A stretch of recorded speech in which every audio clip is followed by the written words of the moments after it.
Hello दोस्तों, मैं आप सभी का दोस्त गौरव ओझा। आज हम बात करने वाले हैं हिंदी साहित्य के दूसरे लेक्चर के बारे में। सबसे पहले लेक्चर में हमने इंट्रोडक्शन पढ़ा था, बेसिक सी बातें।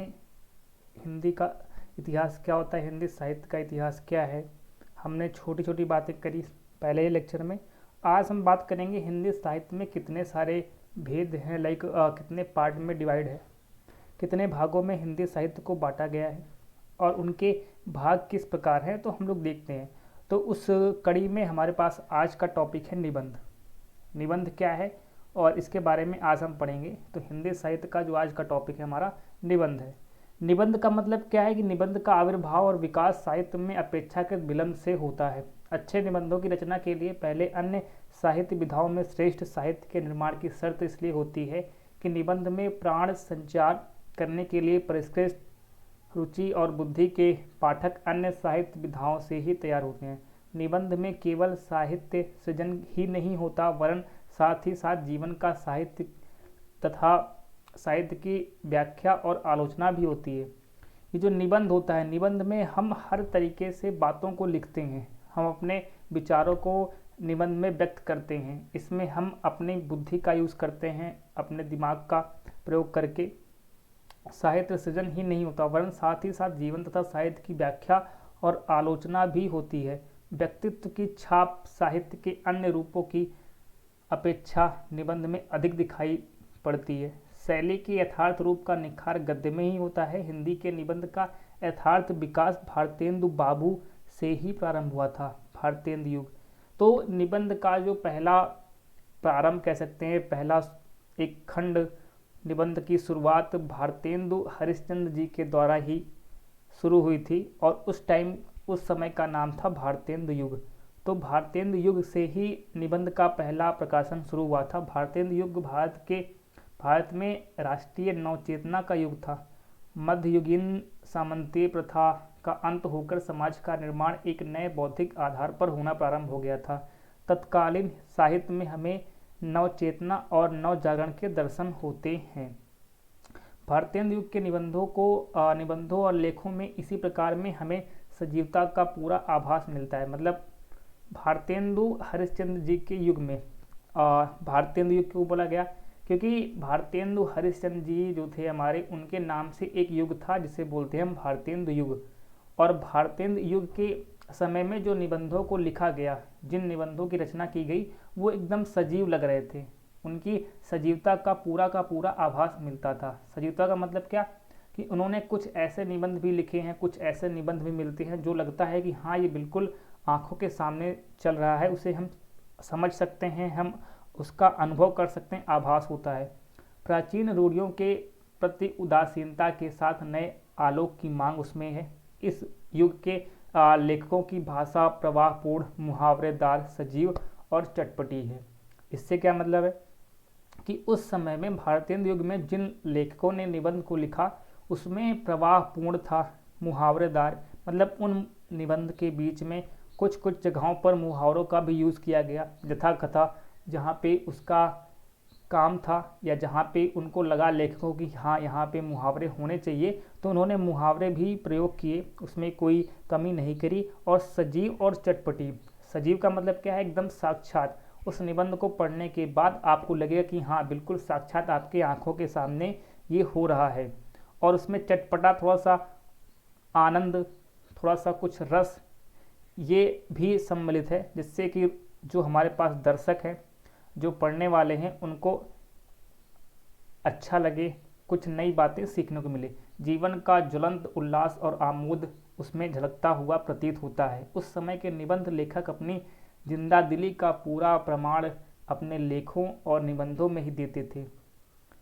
उस समय के जो निबंध लेखक थे वो अपनी जिंदा दिली, मतलब कि अपने व्यवहार को अपने निबंधों में व्यक्त कर देते थे कि वो किस प्रकार के लेखक हैं, उनकी सोच क्या है, क्या वो जिंदा दिल हैं। एक कहते नहीं, खुश दिल होना, जिंदा दिल होना, यानी कि एक अपना अलग छाप छोड़ना। तो उस समय के लेखकों ने अपने निबंधों में ऐसी ऐसी बातें लिखी, ऐसे ऐसे लेख लिखे कि उनकी छाप, जिंदा दिली और उनके सोच, उनकी भावनाओं को, उनके विचारों को उसमें सीधा सीधा देखा जा सकता है।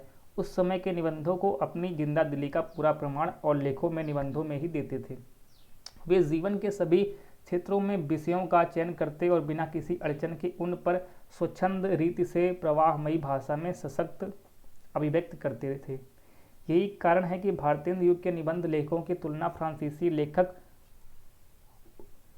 मोंटेन और अंग्रेज लेखक बेकन से की जाती है। भारतीय युग प्रताप नारायण मिश्र, भारतेंदु प्रताप नारायण मिश्र, बालकृष्ण भट्ट और प्रेमघन उस युग के प्रसिद्ध लेखक थे।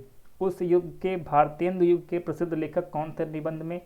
तो भारतीय युग के प्रसिद्ध लेखक थे हमारे पास भारतेंदु हरिश्चंद्र, जिनको हम भारतेंदु कहते हैं। उसके बाद आते हैं हमारे पास प्रताप नारायण मिश्र, बाल कृष्ण भट्ट, प्रेमघन। ये जो थे उस युग के प्रसिद्ध लेखक थे। भारतीय युग के लेखकों में से जिस शैली से निबंध लिखना प्रारंभ किया था, यदि वह परंपरा चलती रहती तो निसंदेह आज हिंदी निबंध अनेक दृष्टियों से बहुत आगे बढ़ गया होता। इस युग के निबंध लेखक अपनी आभ्यंतर प्रेरणा से ही लिखने में प्रविष्ट होते थे। उन्हें किसी बाह्य प्रेरणा की आवश्यकता नहीं थी। इसी कारण उनके निबंधों में वैकल्पिक की मात्रा बहुत अधिक है। व्यक्तिकता मतलब क्या होता है? उसमें उन्होंने अपनी व्यक्तित्व की भावना को दिखाया। भारतीय युग के समय में इतने बढ़िया निबंध लिखे जाते थे, अगर वो अभी भी उसी शैली से लिखे जाते, अगर वो प्रचलन आगे भी चलता, वो सीरीज, वो परंपरा, तो निबंध बहुत ही आगे श्रेणी पर जाते, पर ऐसा नहीं हुआ। भारतीय युग के बाद निबंध साहित्य का विकास बहुत संतोषजनक रूप में नहीं हुआ। द्विवेदी युग गद्य तथा पद्य की भाषा में परिष्कार का युग था। स्वयं द्विवेदी जी का ध्यान भाषा को व्याकरण सम्मत बनाने तथा कविता के अनुरूप करने में रहा। फलतः मौलिक निबंध तथा लेख लिखने वालों को भाषा की अशुद्धियों का भय अधिक बना रहता और व्याकरण के कठोर शासन ने त्रस्त होकर स्वच्छंद रूप में लिखने की प्रविष्टि कम हो गई। क्योंकि क्या हुआ, वहाँ पे कुछ व्याकरण लिखने का कुछ गलतियाँ, इनमें त्रुटियाँ आने लगी और इन्हीं को देख करके उन्होंने लिखने की प्रविष्टि कम कर दी, यानी कि निबंधों को लिखना कम कर दिया। भारतीय युगीन लेखक बड़े निरंकुश भाव से लिखते थे, वैसी निरंकुशता द्विवेदी युग में नहीं थी। हिंदी गद्य को व्यवस्थित बनाने के प्रयत्नों में मौलिक निबंध लेखकों का अभाव हुआ और जिंदा दिली भी कम हो गई। जिंदा दिली कम हो गई मतलब कि उन निबंधों में अब वो जान नहीं रही, वो बात नहीं रही, वो उत्साह नहीं रहा, वो जीवित शैली नहीं रही, जिंदा दिली नहीं रही। द्विवेदी युग के केवल दो लेखक ही हमें ऐसे दृष्टिगत होते हैं जो बड़ी स्वतंत्र शैली में निबंध लिखने में लीन रहे, बाबू बालमुकुंद और सरदार पूर्ण सिंह।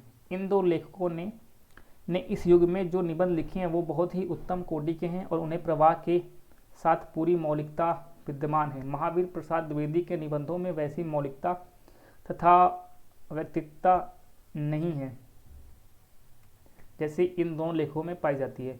बंगवासी नामक पत्र में संपादक के रूप में गुप्त जी ने टिप्पणियाँ और लेख लिखे, वे बहुत मार्मिक और व्यंग्यपूर्ण हैं। द्विवेदी युग के अंतिम चरण में एक मौलिक एवं समर्थ निबंध लेखक साहित्य में अवतरित हुए, जिन्होंने अपने समीक्षात्मक तथा विचारात्मक निबंधों द्वारा हिंदी निबंध को परिपूर्ण बनाने में सबसे अधिक योग दिखाया। उनका नाम आचार्य रामचंद्र शुक्ल था। शुक्ल जी हिंदी के सर्वश्रेष्ठ विवेचक निबंधकार हैं। उनके निबंधों का क्षेत्र, भाव और मनोविकार के साथ काव्यालोचन था। पहले उन्होंने समीक्षात्मक निबंध लिखे जो जायसी, तुलसी और सूर्य ग्रंथावली में भूमिका रूप में प्रकाश में आए। ये निबंध विशाल होने के कारण प्रबंध कोटि के थे। इनके साथ या इनके बाद ही उन्होंने काव्य शास्त्र के समालोचन पक्ष में संबंध निबंधों विषयों पर फुटकर निबंध लिखे। रामचंद्र शुक्ल जी ने आलोचना साहित्य में भी अपना योगदान दिया, समालोचन पक्ष में भी निबंध लिखा और आचार्य रामचंद्र शुक्ल ने आलोचना साहित्य को भी थोड़ा सा बढ़ावा दिया। भाव और मनोविकारों पर लिखे हुए उनके निबंध हिंदी साहित्य की अमूल्य निधि हैं। चिंतामणि आचार्य रामचंद्र शुक्ल, उनके निबंध का संग्रह है। शुक्ल जी के पथ प्रदर्शन के कारण विचारात्मक तथा भावात्मक निबंधों का तांता लग गया। एक और आलोचना में स्पष्टता तथा स्वच्छंदता का समावेश हुआ और दूसरी ओर निबंध की सीमा मर्यादा में भी विस्तार हुआ। आचार्य रामचंद्र शुक्ल जी ने ही आलोचना साहित्य का विकास करा। आलोचना के क्षेत्र में पहले हमारे आचार्य रामचंद्र शुक्ल का ही नाम देखा जाता है। आलोचना के शास्त्रीय तथा प्रयोग पक्ष पर निबंध लिखने वालों में आचार्य हजारी प्रसाद द्विवेदी, गुलाब राय, शांतिप्रिय द्विवेदी, डॉक्टर नागेंद्र, डॉक्टर विजयेंद्र स्नातक, नंद दुलारे वाजपेयी, नलिन विलोचन शर्मा, रामविलास शर्मा और डॉक्टर देवराज आदि प्रमुख हैं। निबंध साहित्य के अंतर्गत समीक्षात्मक लेखक, भावात्मक लेख, विचारात्मक लेख आदि सभी वर्गों के फुटकर गद्य लेखकों का समावेश होता है। तो निबंध में कई तरीके से युग आए।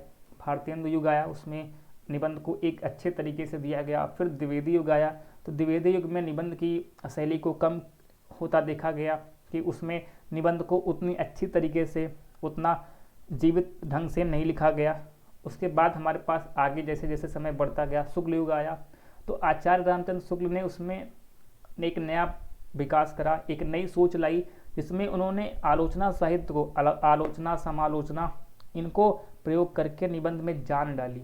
कुछ नई नई बातें लाई, जिंदा दिली उसमें आई और कुछ खास बातें हमारे आचार्य रामचंद्र शुक्ल जी ने लिखा।